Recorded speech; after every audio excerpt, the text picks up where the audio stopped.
Bienvenidos a mi canal de YouTube. Hoy voy a contaros mi experiencia en el paso por la universidad.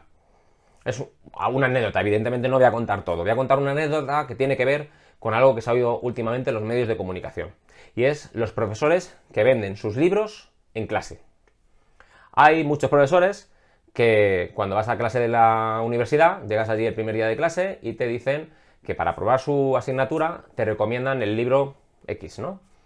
En mi caso, eso me lo hicieron el profesor de didáctica, no me acuerdo cómo se llamaba el señor este, y el profesor de biología, se llamaba Jesús. Ahora os contaré un poquito más de estos personajes Dios. Estos profesores, pues no sé si el primer día de clase o la primera semana, cuando llegabas, pues lo primero que te hacían era recomendarte sus libros. Sus libros eran la base para luego aprobar el examen.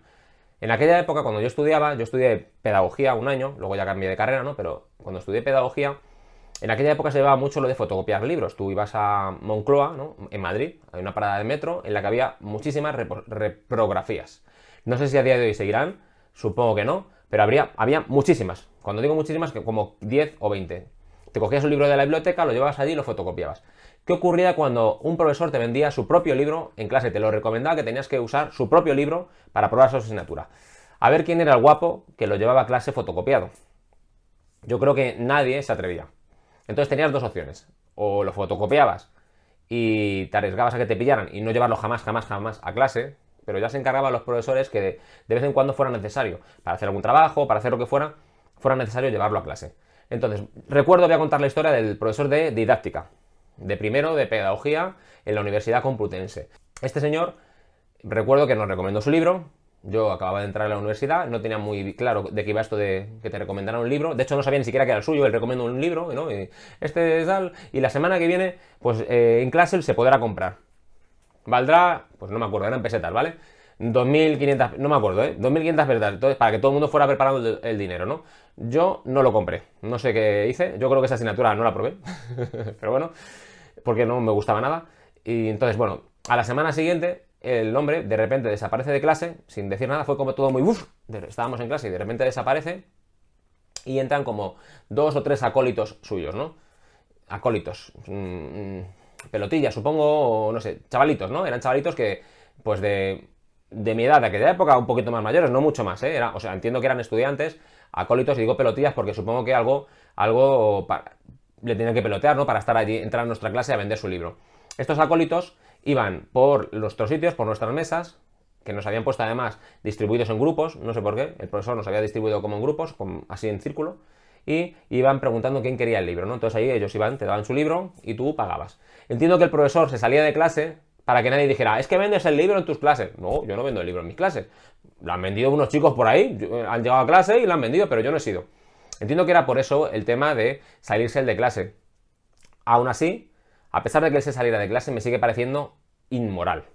Ilegal, no lo sé, pero inmoral sí que era inmoral.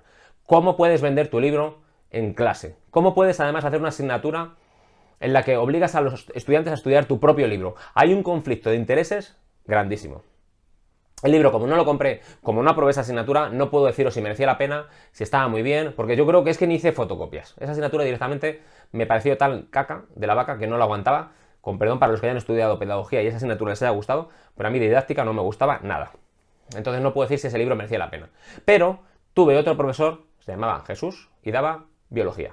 No voy a decir el apellido, porque tampoco quiero denuncias, pero este señor también recomendaba, no fue tan explícito como el otro profesor de vendernos el libro ahí en clase, pero sí que él en sus clases recomendaba y leía trozos de su libro.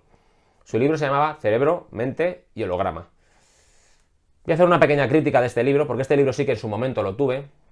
Me lo compré en Moncloa, ¿vale? No lo llegué a comprar en la editorial, lo compré en Moncloa, como antes decía, ¿no? En Moncloa. Y bueno, pues me lo leí. Lo he tenido muchos años por ahí, pero al final lo acabé tirando, ¿no? Porque dije, ¿para qué quiero esta mierda? ¿Para qué quiero este libro, perdón? Porque es un libro al final. Entonces ese libro trataba entre otras muchas cosas. Había alguna cosa que sí que era interesante, creo recordar que hablaba de las feromonas de las hormigas, y entonces ahí sí que me gustó, esa parte sí que me gustó. Creo que era de ese libro, ¿no? No sé si lo explicó él en clase o era del libro. Pero había una parte que me rechinaba mucho, ¿no? Hablaba sobre todo, de ahí venía el título, ¿no? El cerebro, mente y holograma. Esa parte que a mí me rechinaba mucho, igual, y me sigue rechinando, ¿no? Igual hoy en día está aceptada y científicamente es válida, pero a mí me rechinaba que él comparara el cerebro de una persona con un holograma. Lo comparaba en el sentido de que tú tienes un holograma y el holograma lo partes por la mitad. No sé si era cierto esto, ¿vale? Yo creo que no, pero bueno, el holograma, lo del holograma, no sé si era cierto. Cortas el holograma por la mitad y tienes dos hologramas exactamente iguales. No se te queda partido, sino que automáticamente, si tienes un holograma que al pasar la luz te mostraba una figura, cuando lo partes por la mitad no tienes la mitad de la figura, tienes un holograma que te muestra la figura, pero más pequeño. Ese trocito que has partido lo vuelves a partir y vuelves a tener el holograma, pero más pequeño, ¿no? Y así sucesivamente. Siempre tienes el holograma completo. A mí me resultó muy extraño, pero bueno, puede ser que sea cierto. Siempre me quedé con la curiosidad de conseguir un holograma y partirlo y ver qué pasaba, ¿no? Pero nunca ha llegado a mis manos un holograma. Y entonces él hacía esa analogía con el cerebro humano. Decía que el cerebro humano era como un holograma. Tú al cerebro humano le quitas la mitad, lo partes por la mitad, ¿no? Es decir, estirpas la mitad del cerebro y esa persona sigue teniendo las mismas capacidades, porque como que asume las capacidades, ¿no? Como hace el holograma. Si a esa parte a su vez la vuelves a partir, igual. No recuerdo hasta qué límite, o si había algún límite, entiendo que sí que había algún límite, pero bueno, él hacía esa analogía en ese sentido. Llámame loco, pero me cuesta, ¿eh? Me cuesta creerme eso, ¿no? Siempre se oye médicamente que cuando alguien tiene un accidente y se da un golpe en la cabeza, pierde determinadas funciones. Luego, con esfuerzo, a veces se recupera una parte, ¿no? Pero si te dañas una parte del cerebro, te da un ictus, si te dañas una parte del cerebro, pues a veces puedes perder capacidades, ¿no? Como el lenguaje, como ver en color, como de lo que sea, dependiendo de la zona que te toque del cerebro, pierdes esa capacidad, ¿no? Y a veces con mucho esfuerzo eres capaz de recuperar esas funciones, pero no al 100%. Lo cual contraviene lo que decía antes de que cortas un trozo del cerebro y automáticamente tienes el completo, ¿no? Bueno, pues ese era el libro que nos recomendaba este señor. Voy a contar también algo también de sus clases. En sus clases, para que os hagáis una idea, yo me enteré del mote, ¿no? No se lo pusimos en mi clase, no se lo pusimos, venía de antes. Le llamaban a este señor, no voy a decir el nombre del señor, no lo he dicho, voy a hablar, ahora estoy hablando de otra persona completamente distinta, ¿de acuerdo? No estoy hablando del profesor ese. Pues había un profesor en la universidad, no voy a decir de qué asignatura, no es el que estaba hablando antes, ¿eh? No.